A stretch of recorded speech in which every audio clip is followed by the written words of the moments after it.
we have to continue unit 2 with integrating factor.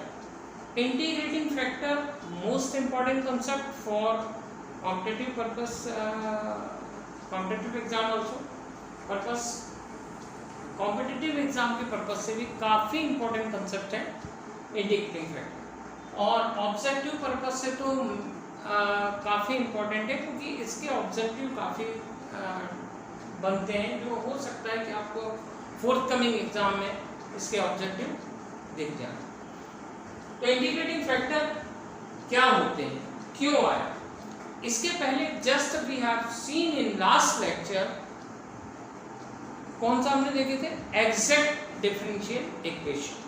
Exact differential equation में क्या था, exact differential equation N D X plus N D Y equal to 0, this type का differential equation, this one is one kind of differential equation, and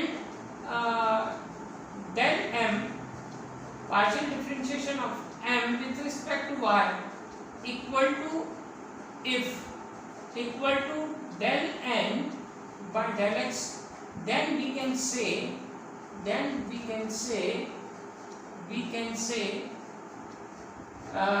this one मतलब equation 1 is exact, ठीक है। Exact differential equation जो हमने किया था, मतलब exact differential equation जो हमने देखा था यहाँ पे, ये एग्जैक्ट डिफरेंशियल इक्वेशन ये हमने ये कंडीशन को फॉलो करते हुए देखा, ठीक है, ये कंडीशन को फॉलो किया था। If del m by del y, that means m partially differentiate by y with respect to y and n partially differentiate with respect to x, then we can say exact। अब अगर मान लिया suppose कि ये बराबर नहीं है, this is not equal to this one, then we cannot say this one is exact या this one is not exact differential equation। तो जब exact नहीं है तो सॉल्यूशन हमने जो पढ़ा था step 1, step 2, step 3, step 4, we can't follow, हम फॉलो नहीं कर सकते उसको, बिकॉज उन स्टेप्स के लिए एग्जैक्ट होना जरूरी है। तो यहाँ पे हमको पहले first we have to convert into exact differential equation, into non exact differential equation को एग्जैक्ट डिफरेंशियल इक्वेशन में कन्वर्ट करना पड़ेगा। अब एग्जैक्ट डिफरेंशियल इक्वेशन में हम जब कन्वर्ट करेंगे तो हमको एक प्रोसेस फॉलो करना पड़ेगा, एक रूल है, जिस एक पर्टिकुलर फंक्शन निकालना पड़ेगा और फंक्शन का मल्टीप्लाई करेंगे तो वो एग्जैक्ट डिफरेंशियल इक्वेशन में कन्वर्ट होगा, और जिस फंक्शन का मल्टीप्लाई करने के बाद जिस फंक्शन का वो फंक्शन f और x एंड y का रहेगा, उस फंक्शन का मल्टीप्लाई होने के बाद ये डिफरेंशियल इक्वेशन एग्जैक्ट में कन्वर्ट हो जाता है। तो अपन देखेंगे पहले कि वो जो फंक्शन है जिससे ये कन्वर्ट हो रहा है एग्जैक्ट में, non exact differential equation exact में डाइवर्ट हो रहा है, जिस फंक्शन के मल्टीप्लाई करने पर उस फंक्शन को बोला जाता है इंटीग्रेटिंग फैक्टर। उस फंक्शन को क्या नाम दिया जाता है, इंटीग्रेटिंग फैक्टर। तो इंटीग्रेटिंग फैक्टर का अब टेक्निकल व्यू में समझ तो गए होंगे व्हाट इज डेफिनेशन ऑफ या what is concept of integrating factor. Integrating factor किसी भी नॉन एग्जैक्ट डिफरेंशियल इक्वेशन को एग्जैक्ट डिफरेंशियल इक्वेशन में कन्वर्ट करने के लिए यूज होता है। दैट मीन्स ऐसा फंक्शन जिसका मल्टीप्लाई किया हमने और वो एग्जैक्ट में कन्वर्ट हो गया, तो उस फंक्शन को हम, वो फंक्शन हो सकता है x का हो, y का हो या फिर x y का हो, तो वो फंक्शन कहलाता है इंटीग्रेटिंग फैक्टर। मान लिया इसमें अगर मान लो इंटीग्रेटिंग फैक्टर हम एक फंक्शन लिख देते हैं 1/xy x²y, तो जब हम 1/x²y का मल्टीप्लाई करेंगे यहाँ पर, या ये फंक्शन को ले लो f(x,y), ये फंक्शन कन्वर्ट करने पर ये फंक्शन का हम इंटीग्रेशन मल्टीप्लाई करेंगे और ये कन्वर्ट हो जाता है एग्जैक्ट में, फिर हम अगर ये चेक करेंगे तो इक्वल आएगा। तो जब एग्जैक्ट में कन्वर्ट होगा तो इसी को बोलते हैं इंटीग्रेटिंग फैक्टर, जो किसी नॉन एग्जैक्ट डिफरेंशियल इक्वेशन को एग्जैक्ट डिफरेंशियल इक्वेशन में कन्वर्ट कर दे। अब इसका टेक्निकल डेफिनेशन क्या होगा इस पे देख लेते हैं। ये अपना if a differential equation is not exact and it becomes exact after it has been multiplied by some suitable function of x and y, such function is called integrating factor। उस फंक्शन को integrating factor कहा जाता है। इसको short में IF भी लिखते हैं अपन, ठीक है, ध्यान रखिएगा। तो ये इंटीग्रेटिंग फैक्टर है। इंटीग्रेटिंग फैक्टर क्या होता है, किसी नॉन एग्जैक्ट डिफरेंशियल इक्वेशन को एग्जैक्ट में कन्वर्ट करता है। अब rules of finding integrating function, मतलब इंटीग्रेटिंग फैक्टर या फंक्शन को हमको फाइंड करने के 4 रूल्स हैं जो हम फॉलो करके जनरली इनका यूज होता है, जो वो रूल्स बताते हैं। तो फर्स्ट रूल है, if mxy dx or nxy dy equal to 0 is not exact, then my किसको रिप्रेजेंट करता है, my that means my equal to represent होता है del m upon del y, मतलब m partially differentiate with respect to y, इसको represent, और mx बोला हमने तो यहाँ पे partially differentiate with x, तो ध्यान रखिएगा m by mx ऐसे या n by nx इससे रिप्रेजेंट होता है। तो ध्यान रखिएगा यहाँ पे m by minus nx, अगर यहाँ पे n का हमने डिवाइड किया, n से इसको डिवाइड किया, m by minus nx को n से डिवाइड किया, और अगर फंक्शन केवल x का मिलता है, p of x हमने नाम दिया, अगर फंक्शन केवल x का मिलता है वहाँ पे y नहीं रहना चाहिए। अगर x का मिलता है तो हम बोलेंगे this one is the integrating factor. अब कैसे निकालेंगे, ये जो आएगा p of x of function है, तो इंटीग्रेटिंग फैक्टर उसका निकल जाएगा, integrating factor equal to e raise to integration px dx, e raise to whole integration p of x dx। और अगर सपोज ये यहाँ पे कुछ मिक्स आ जाता है, x और y के फंक्शन आ जाते हैं, p of x प्योर नहीं आता, तो हम ये लेंगे, सेकंड ऑप्शन लेंगे, सेकंड रूल फॉलो करेंगे, nx minus my divide by m। यहाँ पे my minus nx divide by n था, यहाँ पे हमने nx minus my divide by n, तो यहाँ पे लेंगे। और अगर हमको y का फंक्शन मिल रहा है, केवल y का, ओनली y का फंक्शन है, तो फिर हम यहाँ पे इंटीग्रेटिंग फैक्टर लिखेंगे e raise to q of y dy, ये हम इसका फॉलो करेंगे। तो याद रखिएगा ये दोनों इंपॉर्टेंट कंसेप्ट हैं, इसका हमेशा यूज होता है, क्वेश्चन ले लेंगे जिसमें आपको इसका यूज समझ में आएगा। तो integrating factor e raise to integration of q y dy, मतलब जहाँ पे ये केवल y का फंक्शन है, ध्यान रखिएगा। और फिर रूल थर्ड, अगर m dx और n dy equal to 0 is homogeneous differential equation, अगर ये होमोजीनियस डिफरेंशियल इक्वेशन है तो इसका इंटीग्रेटिंग फैक्टर डायरेक्ट ऐसा लिखेंगे, i integrating factor equal to 1 upon x into m plus y into n, 1 upon x into m plus y into n, where x dot m plus y dot n not equal to 0। और अगर मान लो ये function homogeneous नहीं है इस type से, if the differential equation this one is the form of this one, y f of xy dx, y f of xy dx plus x g of xy dx, तो उसके integrating factor को हम इससे लिखेंगे x dot मतलब x multiply by m minus y multiplied by n is the integrating factor of given equation। तो याद रखिएगा ये इंटीग्रेटिंग फैक्टर निकालने का कॉन्सेप्ट है, और ये तभी निकालना पड़ता है जब गिवन इक्वेशन एग्जैक्ट ना हो, डिफरेंशियल इक्वेशन एग्जैक्ट ना हो। तो याद रखिएगा। अब इसका एक सिंपल एग्जांपल हम लेते हैं। ये 4 रूल्स हैं, इनको आप नोट डाउन कर लीजिएगा, काफी इंपॉर्टेंट रूल्स हैं और इन्हीं पे डिपेंडेंट प्रॉब्लम आपको जनरली पूछे जाते हैं। जैसे अब एग्जांपल ले रहे हैं हम एग्जाम्पल ले लेते हैं। पहला है सॉल्व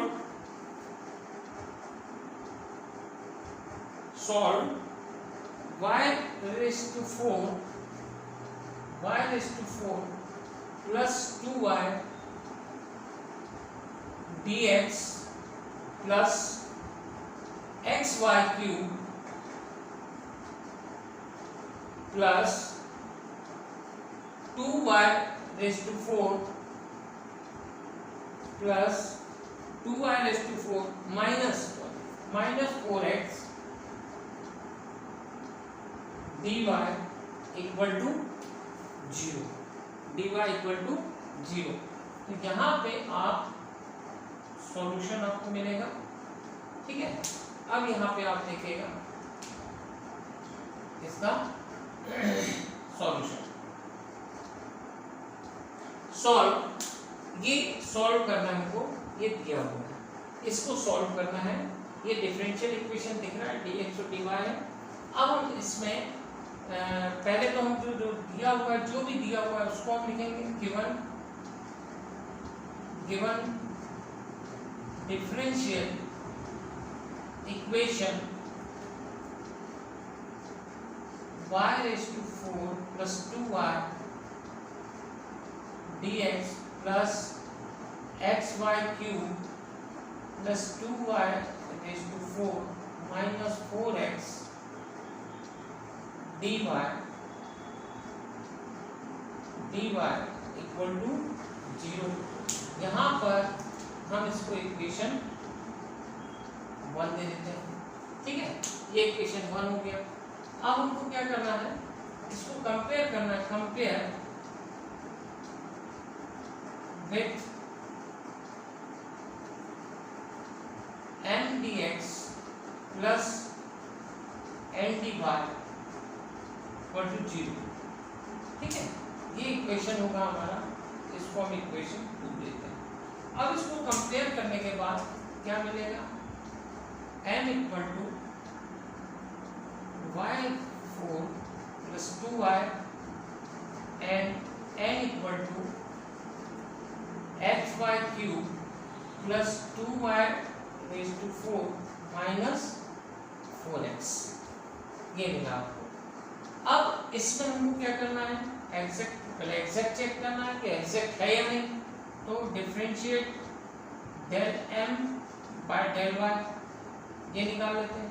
4y क्यूब, ठीक है, 4y cube plus 2 and del n by del x, यहाँ पे क्या आ जाएगा, y क्यूब, ये तो 0 हो जाएगा, ये आ जाएगा -4, ठीक है। यहाँ पे कितना आ जाएगा, -4। अब आप देखिएगा y क्यूब -4, ये दोनों इक्वल है क्या, ये रिप्रेजेंट कर रहे हैं। Therefore del m del y del n del x not equal to not del m del y not equal to del x, ये रिप्रेजेंट करेगा equation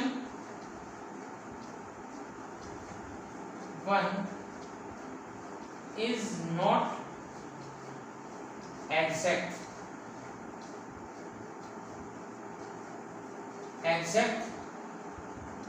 is not exact differential equation, समझ में। अब यहाँ पे हमको ये एग्जैक्ट नहीं है, तो इसका इंटीग्रेटिंग फैक्टर फाइंड करके इसको कन्वर्ट करना पड़ेगा एग्जैक्ट में। तो अब हमारे पास एक रूल है, ये रूल लिखे हुए हैं यहाँ पर। हमारे पास फंक्शन तो दिख रहा है, इस टाइप का है, m भी है हमारे पास, तो हम इसको चेक करते हैं रूल 1 से, my minus nx। तो यहाँ कंसीडर करते हैं, कंसीडर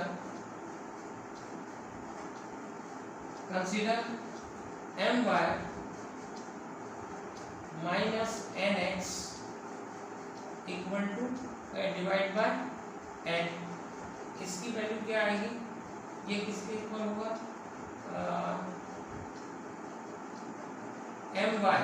my की वैल्यू कितनी है, यही है ना my, 4y³ minus plus 2 minus nx(y³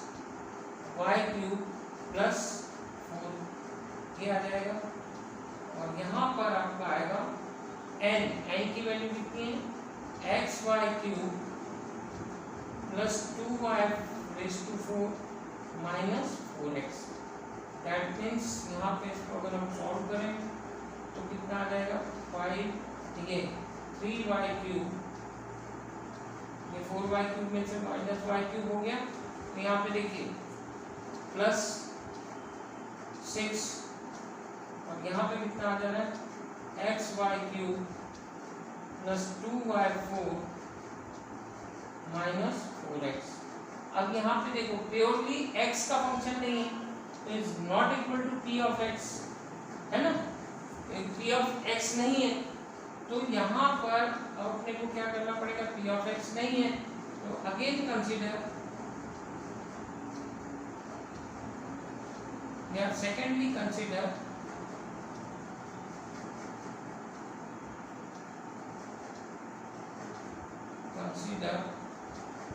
किसको करेंगे nx minus my divide by m, nx minus my divide by m। अब इसका क्या आना चाहिए, प्योरली y का फंक्शन आना चाहिए। तो फिर से हम इसको लिखते हैं nx की वैल्यू कितनी है, nx मतलब डिफरेंशियल के y³ माइनस 4 और my की वैल्यू माइनस 4y³ माइनस 2 यही होगा।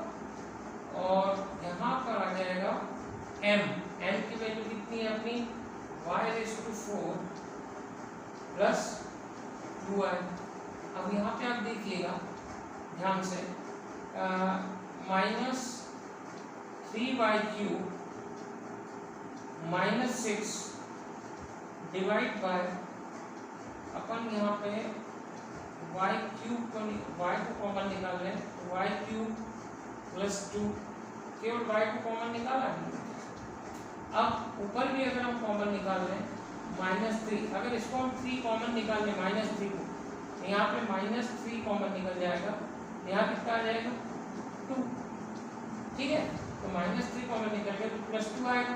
अब देखिए यहाँ पे ये कैंसिल हो रहा है, यहाँ पे ये कैंसिल हो रहा है, यहाँ कैंसिल आउट हो जाएगी और यहाँ पे क्या आ जाएगा exact 3 minus 3 divide by y और ये फंक्शन है equal to q of y का, केवल y का फंक्शन है। तो अब integrating factor, therefore integrating factor क्या होगा इसका e⁻q of y dy, that means e⁻ अब qy की वैल्यू कितनी है माइनस 3/y dy। अब इसमें इंटीग्रेशन निकालो 1/y का तो e⁻3, अब 1/y का क्या होगा log y, ठीक है। अब ये इधर जाके क्या हो जाएगा e⁻log y⁻3, ठीक है log। अब यहाँ पे log और ये अपने आप को कैंसिल कर देता है तो यहाँ पे क्या आ जाएगा log y⁻3। इंटीग्रेटिंग फैक्टर क्या हो गया हमारे पास y⁻3 is the integrating factor, मतलब हमारे पास इंटीग्रेटिंग फैक्टर ये आ गया है। Therefore final integrating factor equal to y⁻3। अब हमको y⁻3 का मल्टीप्लाई करना है, इंटीग्रेटिंग फैक्टर आ गया ना, ये इंटीग्रेटिंग फैक्टर है। इंटीग्रेटिंग फैक्टर y⁻3 का मल्टीप्लाई किस पे करेंगे हम, इक्वेशन 1 में, है ना। तो इक्वेशन 1 में करेंगे तो अब देखिएगा क्या आता है, इधर हम रफ कर दे रहे हैं, ये आप लोग नोट डाउन कर लिए होंगे इसको आपने। तो यहाँ पे आप देखिएगा ये रूल भी फाइंडिंग के आप लिख लेना पर्टिकुलर, इसका भी हमने यूज बता दिया है। इंटीग्रेटिंग फैक्टर हमारा आ गया है, रूल 2 भी यूज हो गया है, इसलिए हम इसको रफ कर दे रहे हैं, ठीक है। तो यहाँ पे आप देखिए multiply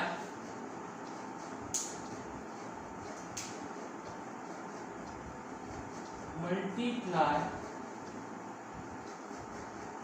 y raised to minus 3 या multiply equation 1 by y raised to minus 3।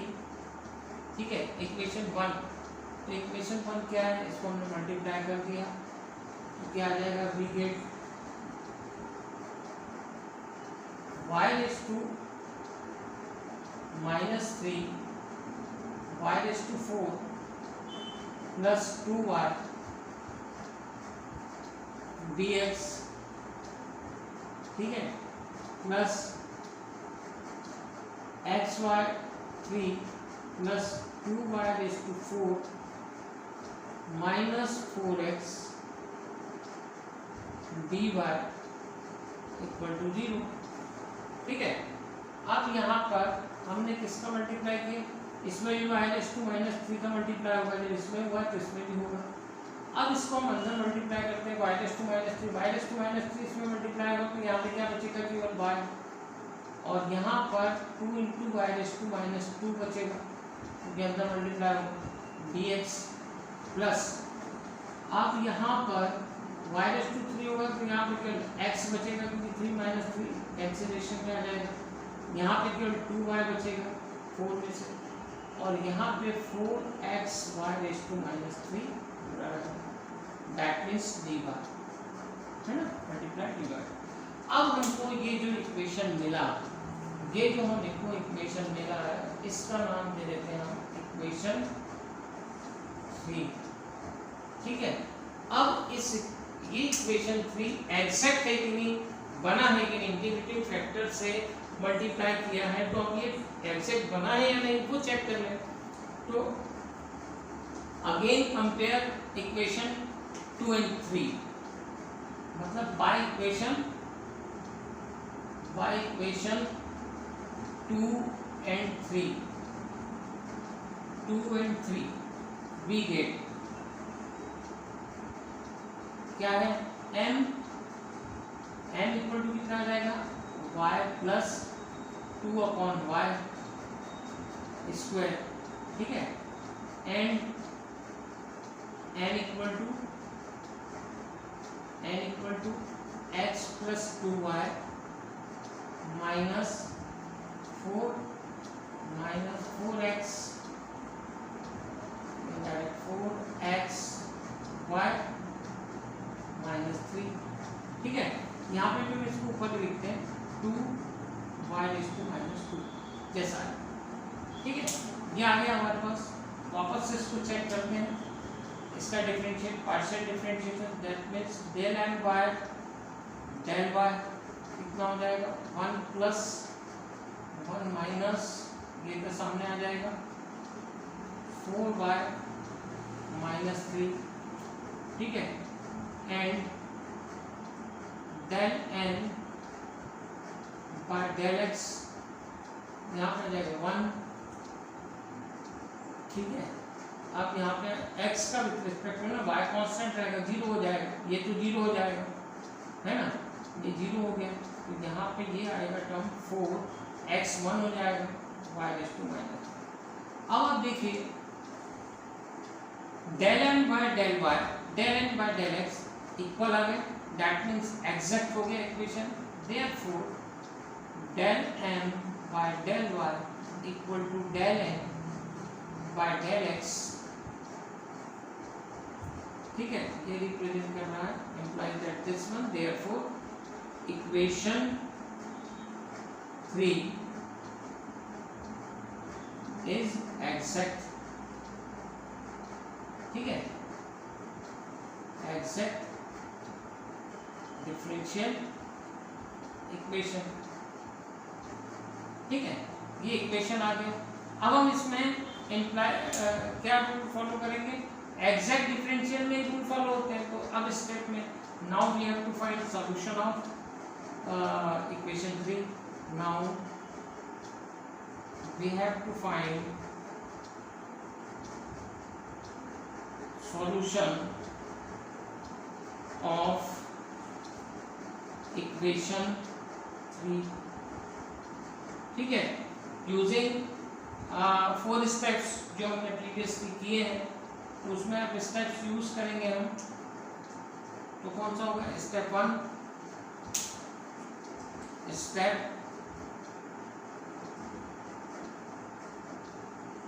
Step 1, ठीक है। स्टेप 1 क्या है? फाइंड I1 MDX, यही था। तो इसको हम निकालेंगे तो कितना आएगा? I1 इक्वल टू n की वैल्यू कितनी है? n की वैल्यू ये है y प्लस 2y 2 और ये dx, यही होगा। तो हमने यहाँ पर ये फाइंड किया है MDX फाइंड करेंगे हम। तो MDX फाइंड करने के बाद आप देखिएगा MDX और सेकंड स्टेप कहाँ से आएगा? जब सेकंड स्टेप हम फाइंड करेंगे तो वो आपका कौन सा रहेगा? I2 फाइंड करेंगे। तो पहले इसका हम डायरेक्ट वो लिख देते हैं। MDX जो आपका स्टेप 1 हमने फाइंड किया है वो हमारे पास क्या आना चाहिए, वो लिख दे रहे हैं पहले। I1 इक्वल टू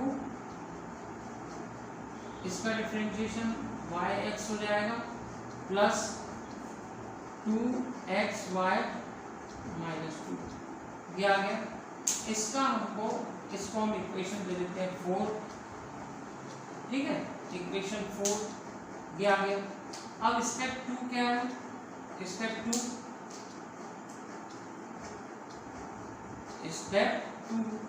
स्टेप 2 निकालेंगे हम।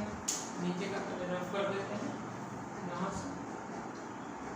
देखिए स्टेप 2 क्या रहेगा? स्टेप 2 में फाइंड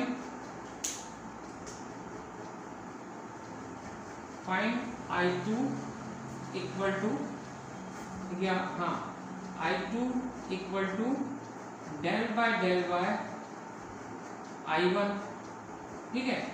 अब यहाँ पे I2 फाइंड किया हमने I1, तो I1 कितना होगा? That mean del upon del y।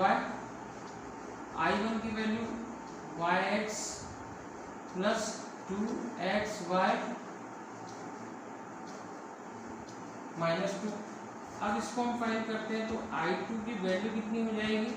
ये तो 1 हो जाएगा, तो x, ठीक है, ये आ जाएगा 1 हो जाएगा, तो dy का 1 हो जाएगा। यहाँ पे कितना आएगा? -4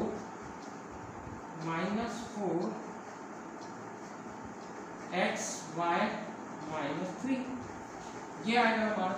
तो I2 की वैल्यू जो हमारे पास आई है उसको आप देखिएगा कितनी वैल्यू आ गई हमारे पास। I2 की वैल्यू आप देखिएगा x minus 4xy raise two cube. तो ये हमारे पास I2 की वैल्यू आई है। स्टेप 3 क्या होती है? इसके पहले हमने ये स्टेप देखे हैं पूरे, we have seen in last lecture. तो यहाँ पर find I3 equal to integration n minus I2 dy, यही होगा। मतलब ये स्टेप होता है अपना I2 फाइंड करने का, n माइनस I3 फाइंड करने का n माइनस I2 और विथ रिस्पेक्ट टू dy। तो हम इसमें देख लेते हैं यहाँ पर इसके आगे कैसा होगा ये देख लीजिए। ये स्टेप हम ये अपन लिख चुके हैं ना। तो यहाँ पे क्या होगा, इसमें वैल्यू पुट करो I3 इक्वल टू, अब n की वैल्यू कितनी है? n की वैल्यू यहाँ की लेंगे हम, लेटेस्ट n की वैल्यू। n कितना है? x plus 2y minus 4xy minus 3, ये आ गया। ये n की वैल्यू। और I2 की वैल्यू कौन सी है? ये माइनस, ठीक है, x प्लस, ये अंदर माइनस ये हो जाएगा, माइनस दिखेगा तो ये माइनस अंदर जाएगा, इसको माइनस बनाएगा, इसको प्लस बना देगा। तो प्लस 4xy -3 और ये कितना है dy का हो जाएगा। ठीक है, तो ध्यान रखिएगा यहाँ पर I3 जो होगा, अब देखो यहाँ कैंसिल आउट हो रहे हैं, ये x कैंसिल आउट हो रहा है और ये कैंसिल आउट हो रहा है। एक चीज ध्यान रखिएगा यहाँ पर 2y dy, एक चीज ध्यान रखिएगा I3 में केवल y के ही यहाँ फंक्शन बचेंगे, x का एक भी फंक्शन नहीं रहेगा। अगर आपका x का फंक्शन कोई आ रहा है तो याद रखना कि कहीं ना कहीं हमारे से कोई मिस्टेक हुई है, वो मिस्टेक आप सॉर्ट आउट कीजिएगा। यहाँ पे केवल y का फंक्शन आएगा। एक चीज ध्यान रखिएगा, in previous lecture we told you that particular concept, है ना, तो ये हमने बता चुका है, मैंने बोला था आपको इसके बारे में।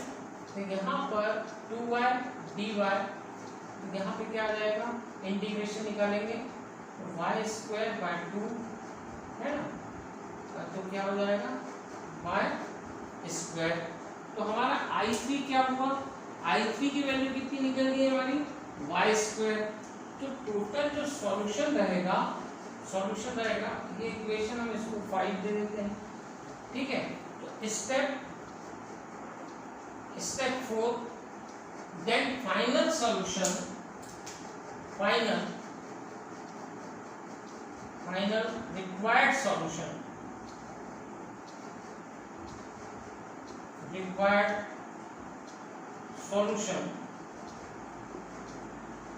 is given by इससे I1 plus I3 equal to C। That means यहाँ पे क्या आ जाएगा, I1 की वैल्यू कितनी है, इसको आप और रफ कर दो नीचे। ठीक है, I1 की वैल्यू कितनी है, I1 की वैल्यू कितनी निकली, yx मतलब xy plus 2xy minus 2। I3 की वैल्यू यहाँ y² equal to c। This is the proper solution of given differential equation। आप याद रखिएगा, इस तरीके से आपको सॉल्यूशन फाइंड करना है। तो हमने पहले क्या किया था, पहले एग्जैक्ट चेक किया था कि given differential equation is exact और नॉट। एग्जैक्ट नहीं था तो फिर हमने रूल्स फॉलो किया था, फर्स्ट और सेकंड रूल, और उससे उसको एग्जैक्ट बनाया। एग्जैक्ट बनाने के बाद वापस से उसको चेक किया उसके एग्जैक्ट है या नहीं। एग्जैक्ट डिफरेंशियल चेक करने के बाद after checking exact differential equation we find equation 3 is exact differential equation. तो एग्जैक्ट डिफरेंशियल इक्वेशन के बाद now we have to find the solution of this equation, exact equation. We know very well about solution, how to find solution of exact differential equation using 4 steps। तो ये हमने उसको follow किया, I1 find करके I2 find किया, फिर I3 find किया, और फिर after getting value of I3 final solution is represent I1 plus I3 equal to C। That means xy plus 2xy minus 2 plus y² equal to C। तो आज इतना ही देख लें और काफ़ी अच्छे से इसको रिपीट करके समझ लें। काफ़ी इंपॉर्टेंट कॉन्सेप्ट्स हैं, इंटीग्रेटिंग फैक्टर, है ना, और टेक्स्ट बुक के कुछ और एग्जांपल्स आप सिमिलर वे में कर सकते हैं। You can do yourself. Okay, next lecture में हम नेक्स्ट टॉपिक स्टार्ट